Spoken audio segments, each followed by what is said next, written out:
Through her sister's words, Levy realized Jay was truly trying to make her feel at home. His family, too, showered her with warmth, and yet, deep inside, she still couldn't bring herself to fully accept it. That day, Jay invited her to a birthday party. Her sister wasn't particularly thrilled. Levy excused herself, saying she didn't know how to dance. Jay gently reassured her, simply being there was enough. Still, Levy pressed further. Wasn't he curious about the world beyond his land? When Ray admitted he loved sleeping on his own soil, she mocked, saying people were only temporary keepers of the earth, and his family had owned it for just over a century. In the vastness of history, what was 100 years? But Jay's quiet reply struck her deeply. In his short lifetime, this land was everything. His words silenced her. She had knowledge, but he carried a depth she hadn't yet understood. At the dance, watching everyone move so freely, Jay claimed he wasn't fond of dancing, just to ease her mind. Yet his fingers tapped along to the music, betraying his true desire, perhaps not wanting him to feel denied. Levy asked him for a dance. On the floor, he transformed, no longer the shy, plain man she thought he was, but a graceful dancer who let movement speak where words failed.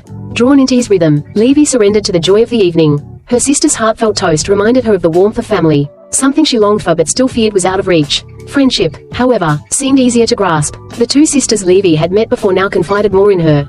They were both educated, both women who had struggled, both intellectuals, and soon became her closest companions. This new bond filled Levy with delight, and she couldn't help but share it with Jay. Yet his offhand question, "Are they Japanese?" left her unsettled.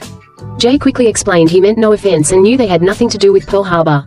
Still, in Levy's heart, the gap widened. To her, he could never grasp the joy she found in conversations beyond farming, in subjects that lit her spirit with beauty. Beneath it all, Levy still felt unseen, her voice unheard. Realizing the tension, she fell silent. Together they went to her sisters for dinner. Unexpectedly, the moment they sat down, her brother-in-law asked, "Will you be planting soybeans next year?" Jay glanced at Levy, who looked lost, and watched her quietly bow her head over her plate. At that instant, he saw just how invisible she must have felt. When asked what was on his mind, he hesitated, then mentioned Troy. Levy's eyes widened in surprise, but Jay only offered a few words before passing the conversation to her.